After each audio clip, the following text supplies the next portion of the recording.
नमस्कार बच्चों, हम कर रहे थे 3.1। उसमें हमने द्विघात बहुपद के शून्य निकालना सीखा और द्विघात बहुपद बनाना सीखा। अब हमें एक प्रश्न यहाँ पर पहले तीसरा दे रखा है कि आपके पास एक बहुपद दे रखा है और इसके शून्यकों का वर्ग जो है वर्गों का योग हमें दे रखा है 40। के का मान आपको ज्ञात करना है यहाँ पर। तो ये तीसरा प्रश्न।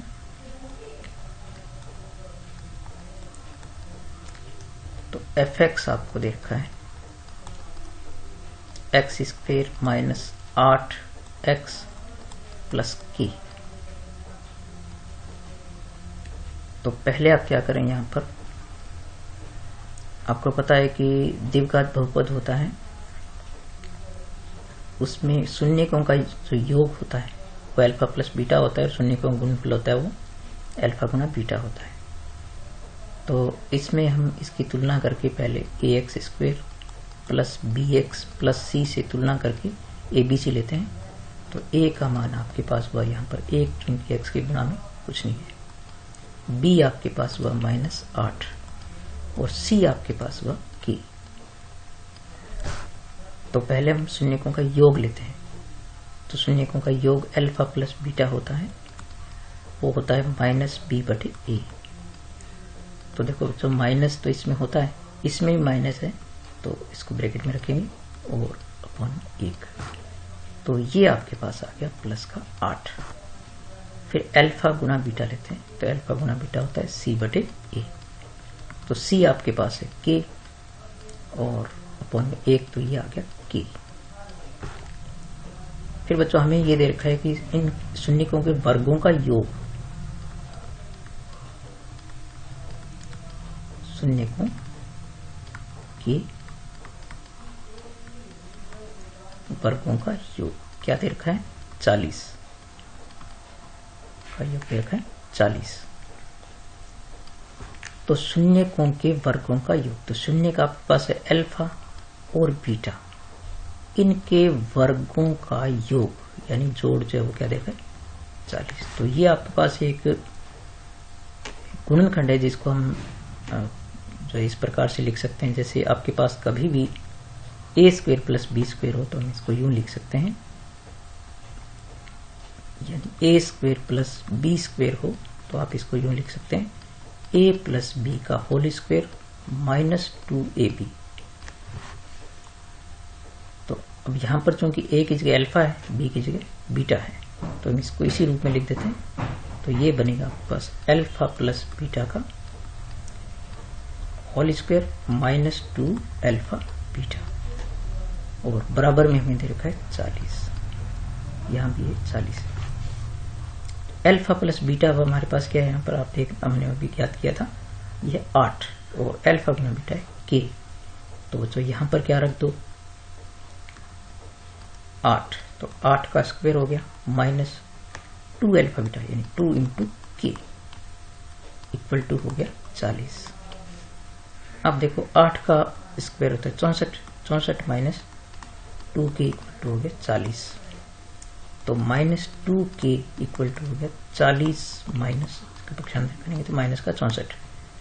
तो k इक्वल टू क्या आएगा बच्चों, माइनस का 24 घटाएंगे तो, और बटे में माइनस का 2, तो k का मान क्या है बच्चों 12, यानी k ज्ञात हो गया 12। तो इस प्रकार के प्रश्न में आप क्या करें, पहले आप क्या करें ABC ले लें, फिर अल्फा प्लस बीटा और अल्फा गुना बीटा ज्ञात कर लें, और फिर जो भी आपको संबंध दे रखा है उसमें आप इनके मान रख करके और इसको हल करें। तो इस प्रश्न को 1-2 बार करेंगे आप तो आपको ये समझ में आ जाएगा, कोई मुश्किल नहीं है ये। अब देखो 3.2 जो है वो अब सिलेबस से हटा दी गई है। तो 3.3 में हमें जो ये प्रश्न दे रखे हैं, इसमें कह रहा है कि जांच करके बताना है कि क्या ये द्विघात समीकरण है। तो बच्चों द्विघात समीकरण वो होती है जिसमें चर राशि की अधिकतम घात होती है 2। तो हम इनको सरल करेंगे, और सरल करने के बाद यदि आपके पास x की अधिकतम घात क्या बचती है 2 बचती है, तो वो आपकी द्विघात समीकरण होगी, अन्यथा नहीं होगी। तो इसको हम सरल करते हैं। पहला प्रश्न हमारे पास है x इंटू एक्स प्लस 1 और प्लस में 8 बराबर x plus 2 into x minus 2। तो देखो इसमें इसका ब्रैकेट खोलेंगे तो ये हो जाएगा एक्स स्क्वायर प्लस एक्स को 1 से गुणा करेंगे तो एक्स प्लस 8 बराबर, देखो बच्चों ये है a plus B into A minus B की तरह।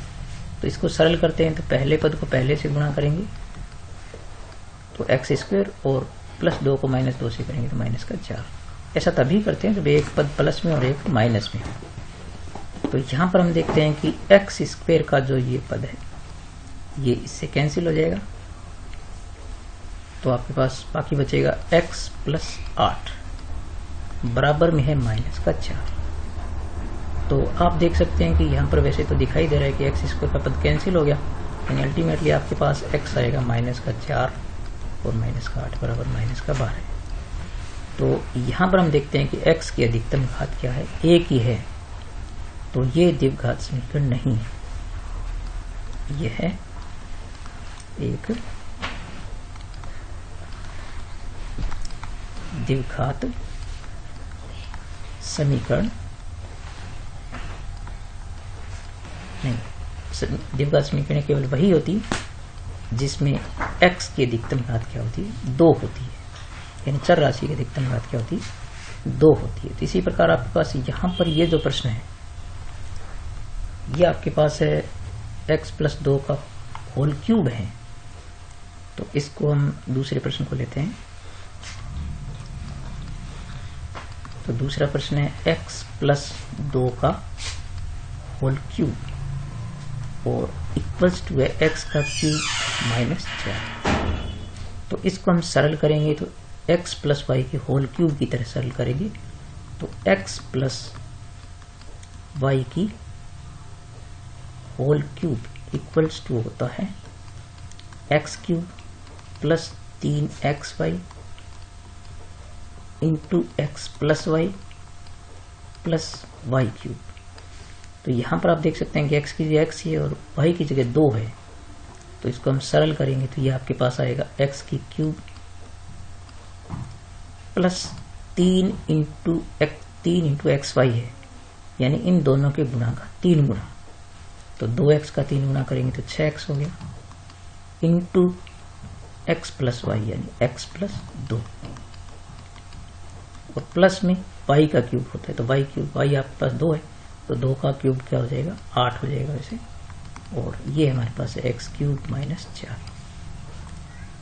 तो यहाँ पर आप देखें कि x क्यूब प्लस इसका ब्रैकेट खोलेंगे तो 6x को x से गुणा करेंगे तो 6x स्क्वायर हो गया, प्लस में 6x को 2 से गुणा करेंगे तो 12x हो गया, प्लस में 2 का क्यूब करेंगे तो 8 हो गया, 2 को 3 बार गुणा करेंगे 2 गुणा 2 गुणा 2 और यहाँ पर x की घात 3 माइनस 4। तो बच्चों ये पद है x क्यूब वाला तो कैंसिल हो जाएगा दोनों तरफ है, तो आपके पास अल्टीमेटली बचेगा 6x स्क्वायर प्लस 12x और प्लस का 8 और इस तरफ से लाएंगे 4 को तो ये प्लस का 4 इक्वल टू 0। तो देखो ये तो आपके पास बना 6x स्क्वायर प्लस 12x और प्लस के भी हो गए 12। तो आप देखेंगे यहाँ तो x की घात 2 है और अधिकतम 2 ही है, तो ये द्विघात समीकरण है, यह है एक द्विघात समीकरण है। तो इस प्रकार से हम ऐसे जितने भी प्रश्न हमें दिए हों उनमें हम क्या करते हैं कि उनको पहले सरल करते हैं और सरल करने के बाद यदि आपके पास चर राशि की अधिकतम घात 2 बचती है और कोई भी ऐसा रूट वाला पद नहीं होना चाहिए उसमें, यानी सभी पूर्ण संख्याएं गुणांक में हो, तो वो सारी द्विघात समीकरण होती है।